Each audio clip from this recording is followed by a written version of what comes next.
Hello, my name is Commander Crimshadow, and welcome to this episode of Elite Dangerous News.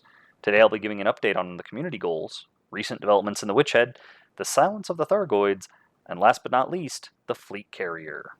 I'm going to cover the in-game news first, because once we start on Fleet Carriers, I think you'll have more questions than I have answers, so let's get to it. Last week's community goal, to deliver food to Denton Dock in Chamas, ended at Tier 4, so we should be seeing their asteroid base added soon. This week's community goal is also for an asteroid base. This time, it's for the faction Starship Enterprises in LP 339-7. If you end up going to the CG, swing by Earth's Inheritance Wildlife Preserve. It's worth a look, and I might do a video on it later. First up for the Witchhead, it would appear that the new engineer, Chloe Sidisi, might have reached her final form. She's now able to upgrade thrusters to grade 5 and frameshift drive to grade 3. Of course, steady growth continues in the nebula. 2 more stations were repaired in the Witchhead, leaving only Hannah Enterprise remaining in repair state. 2 additional orbital outposts were also brought online in already populated systems. Those were Powell Silo in Witchhead Sector GW-W C1-10 and Yevitt Station in Witchhead Sector FB-X C1-5.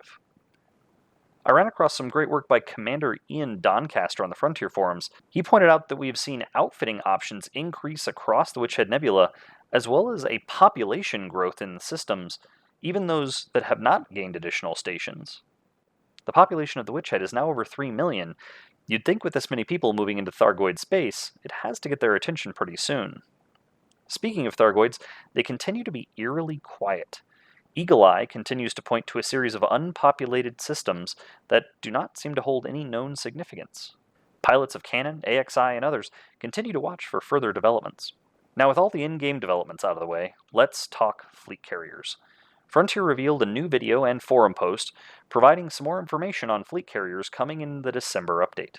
Now, I really recommend that you read the post and watch the video for yourself, as there is a bit to unpack, but I'll go ahead and try to cover what I can. So ownership of fleet carriers will be personal, with 1 carrier available per commander. Base game owners will be able to buy a fleet carrier, so there's no suggestion of any engineering or material gathering. The price of the fleet carrier was listed as, quote, a large amount of credits, so we'll have to wait to know what large is. Fleet carriers will have 16 landing pads, 8 large, 4 medium, and 4 small. Permissions can be set to allow others to dock at your carrier.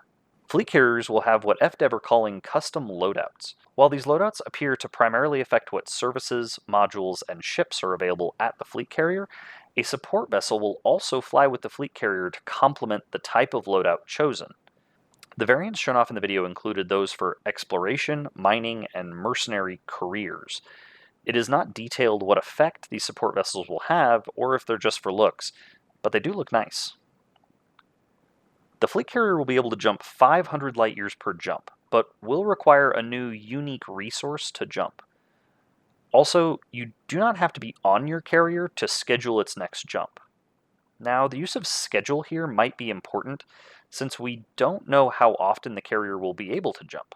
This could be whenever you want, or possibly only on the daily tick, or possibly only on the weekly server reset. We'll have to wait to know more. So basically what we got was an extended teaser. We know they will be purchased with credits, but we don't know how much. We know their jump range, but not how often they'll jump. We know your friends can dock on them, but we don't know if they will be persistent in space, or even persistent across game modes from open to solo. There are at this point too many unanswered questions, and anything else would be pure speculation on my part.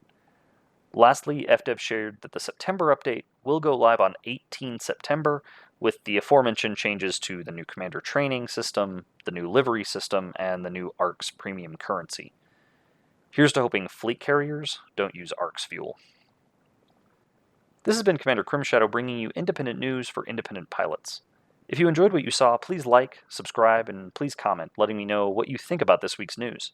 Join me next time for more Elite Dangerous News, where I'll be jumping so you don't have to.